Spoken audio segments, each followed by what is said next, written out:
नमस्कार दोस्तों, मैं हूं नैना और आप देख रहे हैं नैना टॉकीज। दोस्तों, आज मैं उस महान अदाकारा की कहानी लेकर आई हूं जिन्हें लोग श्रद्धा और प्यार से सुलोचना ताई कहते थे। वो अभिनेत्री जो उत्तर से दक्षिण, पूरब से पश्चिम, पूरे भारत के दिलों में एक सी जगह रखती थी। चलिए याद करते हैं उस ममतामयी मुस्कान को जिसने पर्दे पर ना सिर्फ माँ के किरदार निभाए बल्कि उस किरदार को अमर बना दिया।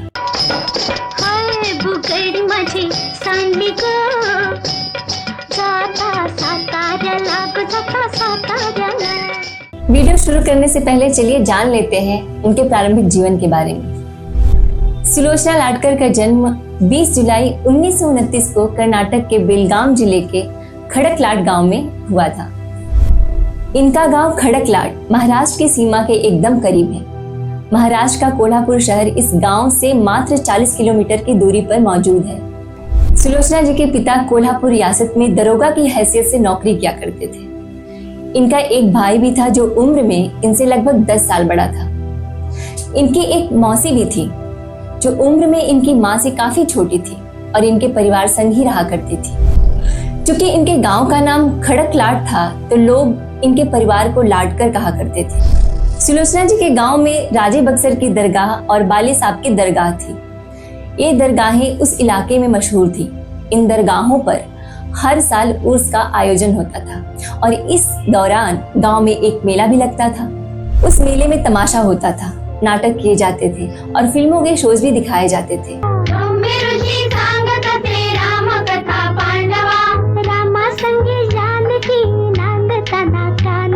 नन्ही सुलोचना लाडकर हमेशा से सबसे आगे बैठकर ये सभी प्रोग्राम देखा करती थी।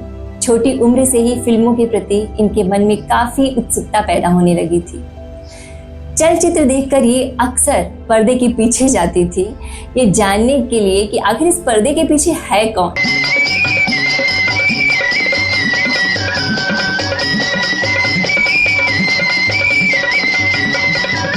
जब वो 12 साल की थी तब इनके माता पिता दोनों की मृत्यु हो गई। इनके और इनके भाई के पास अब केवल एक मौसी ही थी। इसी दौरान गांव में प्लेग फैल गया और ये अपने भाई और मौसी के साथ अपने पिता के दोस्त के घर शरण लेने पहुंच गई, जो पास के ही चिकौड़ी गांव में रहा करते थे और पेशे से एक वकील थे। पिता के दोस्त के घर ये आ तो गए, लेकिन कुछ ही दिनों बाद इनके और इनकी मौसी और भाई के मन में ख्याल आने लगा कि आखिर कब तक दूसरों पर बोझ बनकर रहेंगे। जिंदगी गुजारने के लिए कोई न कोई काम तो करना ही पड़ेगा। एक दिन इनके पिता के दोस्त के घर मास्टर विनायक आए थे। मास्टर विनायक उस जमाने के जाने माने फिल्म प्रोड्यूसर और डायरेक्टर थे। कोल्हापुर में मास्टर विनायक की खुद की एक फिल्म कंपनी थी जिसका नाम था प्रफुल्ल पिक्चर्स।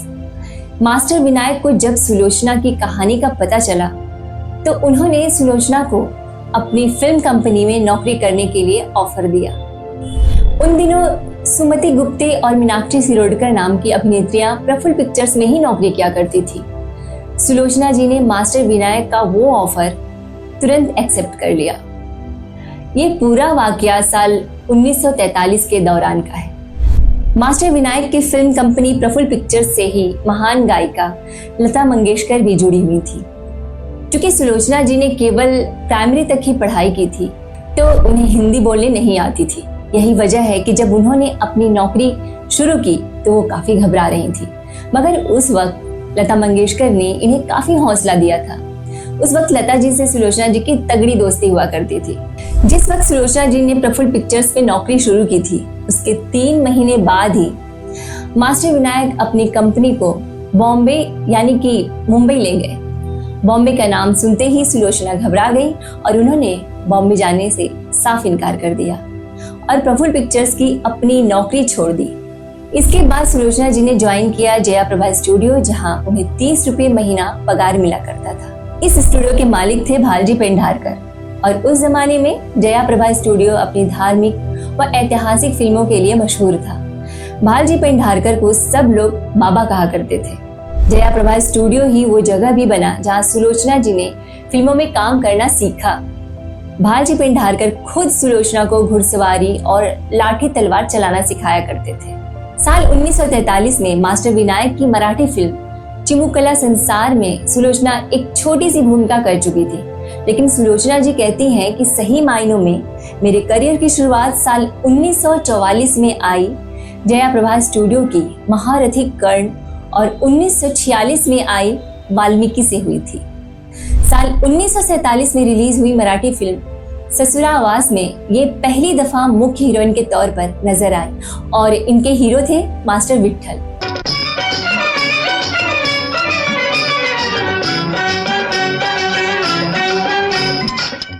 एक इंटरव्यू में सुलोचना जी ने बताया था कि उनका असली नाम नगाबाई था और लोग प्यार से उन्हें रंगू कहा करते थे। ये भाजी पिंडारकर ही थे जिन्होंने इनका नाम नगाबाई से सुलोचना किया था।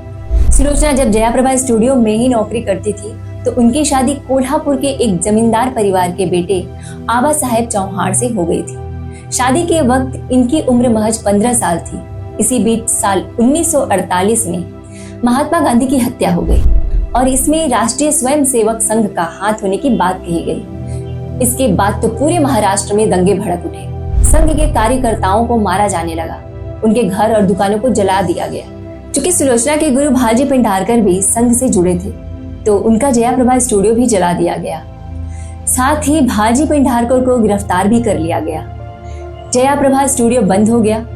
भाजी पिंडारकर ने अपने सभी कर्मचारियों को 2 महीने का वेतन देकर कार्य मुक्त कर दिया।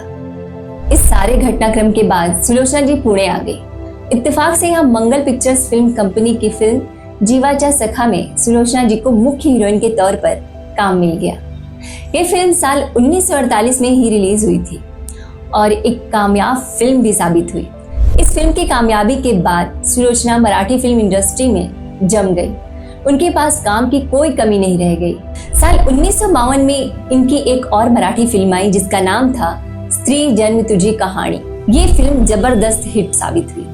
ये फिल्म रंजीत मूवी टोन के मालिक सरदार चंदू शाह को काफी पसंद आई थी।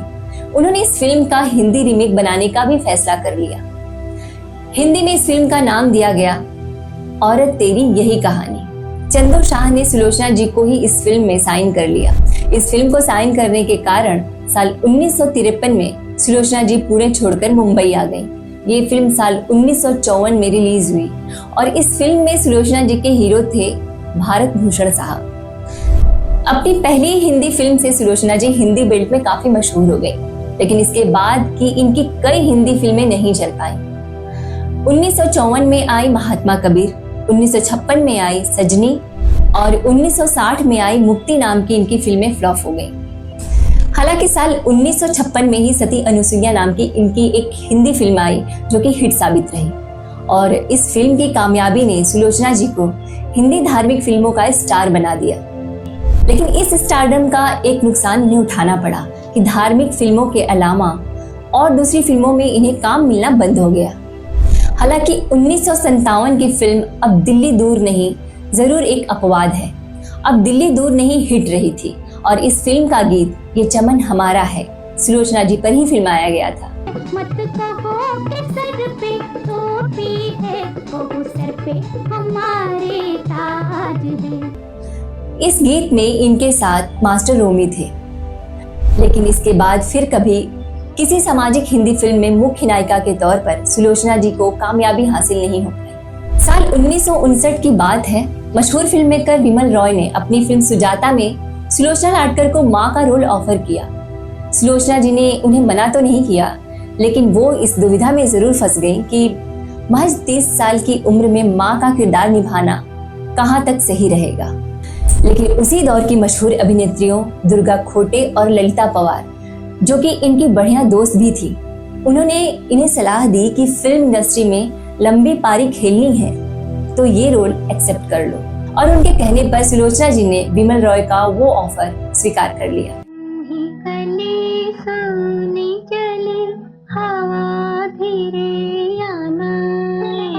सुजाता बहुत बड़ी हिट साबित हुई और देखते ही देखते सुलोचना लाडकर हिंदी सिनेमा के कैरेक्टर आर्टिस्टों का एक बहुत बड़ा और बिजी नाम बन गई। सुजाता के बाद सुलोचना लाडकर ने दिल दे के देखो, आई मिलन की बेला, आए दिन बहार के, नई रोशनी, संघर्ष, दुनिया, आदमी, साजन, जॉनी मेरा नाम, कटी पतंग, कसौटी, प्रेम नगर, कोरा कागज, सन्यासी, गंगा की सौगंध, मुकद्दर का सिकंदर, क्रांति और अंधा कानून जैसी फिल्मों में काम किया था। अरे बेटे, ये तो सोच, तेरी इस हाथापाई से बहन की बदनामी होती है कि थानेदार का भाई। मैं कहीं और रहने का बंदोबस्त कर लेता। और इन सभी फिल्मों में इन्होंने चरित्र भूमिकाएं और मुख्य तौर पर मां के किरदार निभाए थे। साथ ही मराठी फिल्मों में भी ये लगातार एक्टिव रही। 7 दशक के लंबे अपने फिल्मी करियर में सुलोचना जी ने लगभग 500 फिल्मों में काम किया था। इन्होंने 150 से भी ज्यादा मराठी फिल्में, 250 से भी ज्यादा हिंदी फिल्में और कुछ दक्षिण भारतीय फिल्मों में भी एक्टिंग की थी। वक्त के साथ उम्र बढ़ी और सुलोचना जी ने खुद को फिल्मों से दूर करना शुरू कर दिया। साल 1986 में आई फिल्म खून भरी मांग में ये शत्रुघ्न सिन्हा की मां के रोल में नजर आई थी। उसके बाद सुलोचना जी ने फिल्मों से एक लंबा ब्रेक ले लिया। फिर ये नजर आई साल 2003 में धर्मेंद्र की फिल्म टाडा में। कहा जाता है कि साल 2007 में आई फिल्म परीक्षा में सुलोचना लाटकर जी ने काम किया और यही इनकी आखिरी फिल्म भी थी। साल 1999 में भारत सरकार ने सुलोचना जी को पद्मश्री पुरस्कार से सम्मानित किया।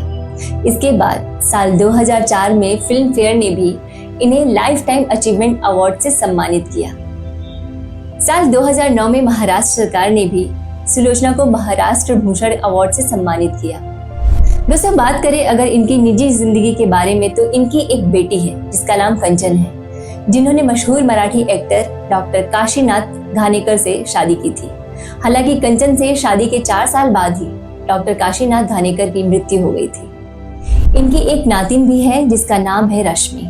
डॉक्टर काशीनाथ घानेकर की याद में सुलोचना व उनकी बेटी कंचन ने उनके नाम से एक ट्रस्ट भी बनाया, जिसके जरिए ये हर साल रंगकर्मियों को पुरस्कृत भी करते हैं। फिल्मों से रिटायर होने के बाद सुलोचना लाटेकर ने कई सालों तक इस ट्रस्ट में ही अपना वक्त लगाया। तो दोस्तों, आज का हमारा ये वीडियो आपको कैसा लगा? उम्मीद करती हूँ कि आपको वीडियो पसंद आया होगा। अगर वीडियो पसंद आया हो तो प्लीज वीडियो को अपना प्यार दें, हमारे वीडियो को लाइक करें, शेयर करें और वीडियो पे पहली बार आए हैं तो चैनल को सब्सक्राइब कर लें। साथ ही बेल आइकन जरूर दबाएं ताकि आने वाली वीडियो का नोटिफिकेशन सबसे पहले आप तक पहुंच सके।